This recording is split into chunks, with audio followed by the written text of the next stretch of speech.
Right then, welcome back to Howson IRL, another video for you guys. Today we are at the bottom of Pen y Fan. Why aren't you at the top of Pen y Fan? Well, that's what we're about to go and do.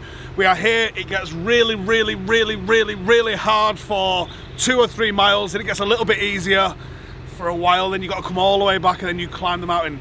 This is the Fan Dance. This iconic red foam box is the start and end point. This is where candidates on SAS selection find out whether they've got what it takes to be part of the most elite regiment in the British Army. And I'm going to go and try and do it today.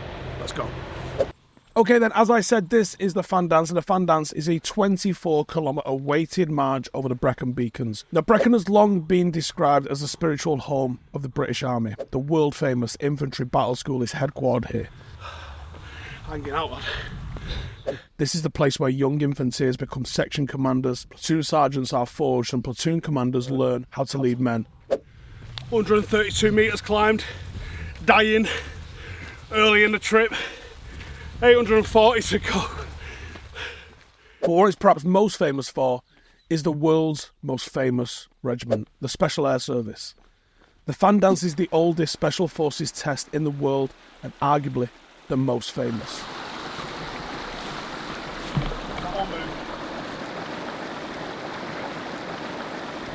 My foot does not look a good colour though. No, it's a bit purple looking, isn't it? What's happened, Steve?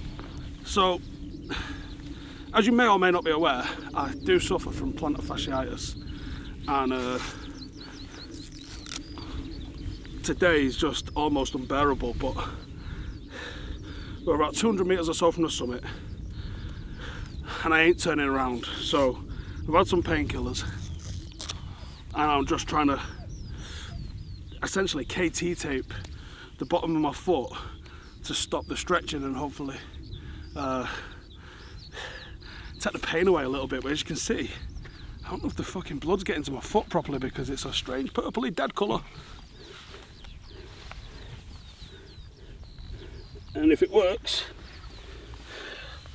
buy a couple of miles worth of that tape.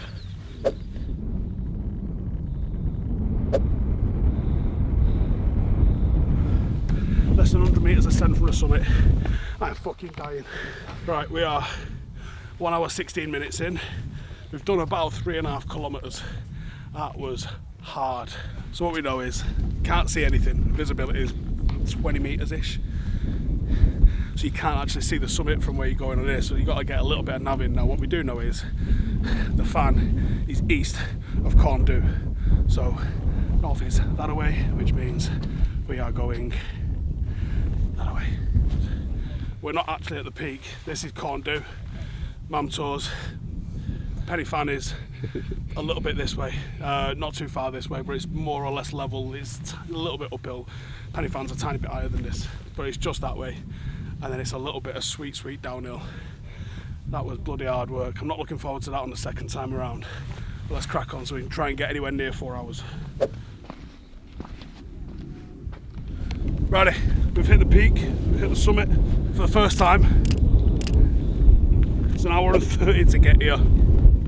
I think even if we just went off the other side and came back up, that's going to be hard work. But what we've got to do is about 19 kilometres that way and then come back up and go back down it again. There's not a prayer we're doing this inside 4 hours. Let's get a move on.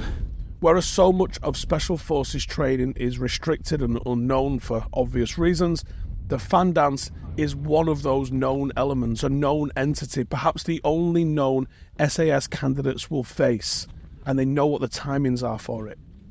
Heart rate's fine on this bit. It's really hard to go fast on the terrain though, and that's annoying. So for that reason, on something like SAS selection, where the vast majority of the course and the required standard is not known to you, having an event like the Fan Dance means it gets a lot of focus and a lot of attention. It's a yardstick to measure performance. Oh, it's left and down, yeah, down there. You will see a lot of potential SAS candidates going up and down Pen y Fan, seeing how they do on the Fan Dance. It's getting them used to this terrain where they're going to get very familiar with it on SAS selection. And it's a time that they can go, right, well, okay, I can start coming in at 10, 15, 20, 25 minutes under the cut-off time If you can do that, you are definitely hill fit.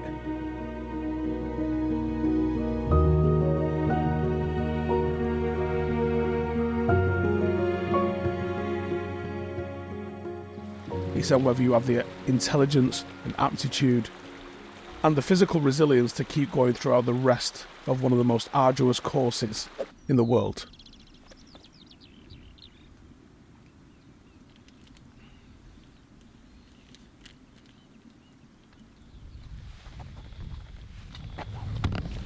Bit of rain. To our right is Cribbin, which is the other big peak where we were like, that's a big peak. We're basically, you see the peak there, that's Penny Fan. So we are just here, so we've just got to bosh up there. I mean, it's easier said than done because that is seriously inclined, but not long to go. The incline's brutal. So to keep ourselves going, every 50 metres of ascent, which is a lot, we have another Haribo strop. We've just crossed 100 metres, so we are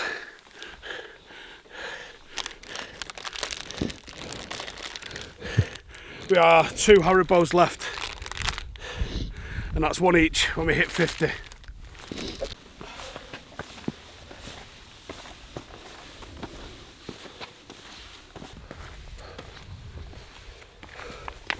Okay, we summited for the second time. That was fucking brutal. That final summit, the steps leading back up to here, after you've done 20k out over there, over some of the worst terrain. Do you know what? It's these rocks. The whole 20k is this. At no point does it let off. And even though, all right, I'm happy that I've summited again, because I actually didn't think I was going to at one point. When my plantar fasciitis kicked in, I was like, this is going to be fucking hard work. That didn't make it any easier. If it was like flat, and I'm not talking about the elevation stuff, I'm talking about the actual path that you walk on. If that was flat, it'd have been so much easier. This is horrible.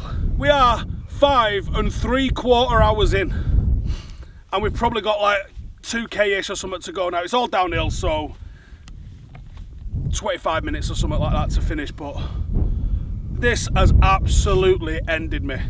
I want a cuddle and tucking in and leaving alone. And we've not even finished yet. Righty then, that was the fan dance, and we finished, and I couldn't talk to the camera afterwards. I just had to get in and be alone with my own thoughts.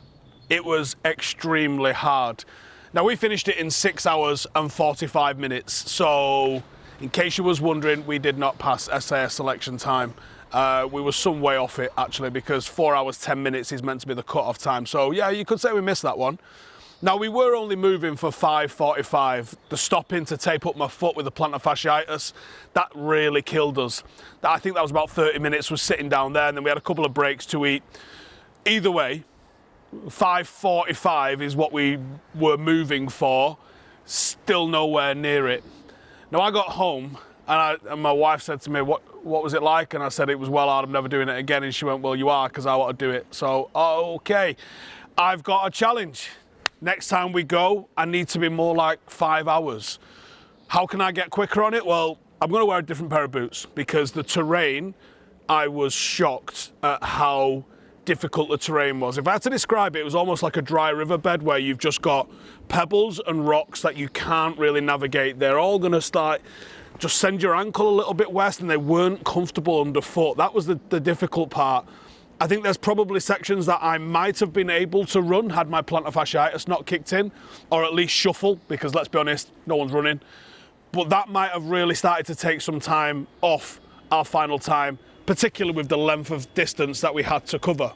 I think once you get to where it changes from the sort of rocky riverbed kind of feeling to, there's a section where it's probably a K and a half, maybe even 2K, just before the turnaround point. I think the turnaround point is probably your best option to really pick up some pace, because that is where it's at the flattest. But because I was still unsure where I was even going to finish because of the plantar fasciitis, I didn't want to do any running at all. And I was quite happy in the end just to complete the course rather than to complete it in a set amount of time. Now I have completed it. I can maybe push the pace and redline myself a little bit because I've completed it. I've checked that box. Now I want to check the box of doing it in 4 hours, 10 minutes. And to do that, I'm going to have to push myself to the point where I think I might not be able to make it. I think the initial ascent up to Corndu, I was holding something back. The second ascent, I was holding nothing back. I had nothing left to give.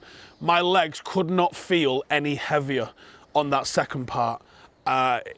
Mental how heavy that was. Mental how hard that was. It was literally stepping upwards. It wasn't quite as steep on the first way, but the second time coming back, it was literally like walking up steps. It was horrendous. Some course that is. Some course that is, and you've got to remember, I did this relatively fresh. Yes, I have plantar fasciitis, so that's a bit of a chronic injury that I have to deal with. But candidates on SAS selection are doing this after being absolutely thrashed within an inch of their life for 4 weeks. If you're attempting that in Special Forces, UK Special Forces selection, after 4 weeks, you're not going into that fresh. You're not going into that without any lingering injuries. Your feet are probably sore when your alarm goes off, let alone 10, 15K into that. That is a hell of a course.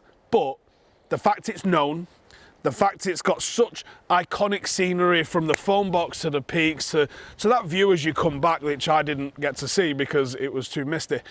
All of those things, I think, really make it one of the best sort of hikes, but also challenges that if you live in the UK, go and find out what you've got. I didn't have hill weight either. I was about 10 pounds under the hill weight. So doing it with the correct weight and getting it in 4 hours 10. They're not supermen, but they're bloody fit men. And I'm going back and I'm going to do it in 4 hours 10. And if that means leaving the wife at the top while I run off, well, that's what will be happening. See you in the next one.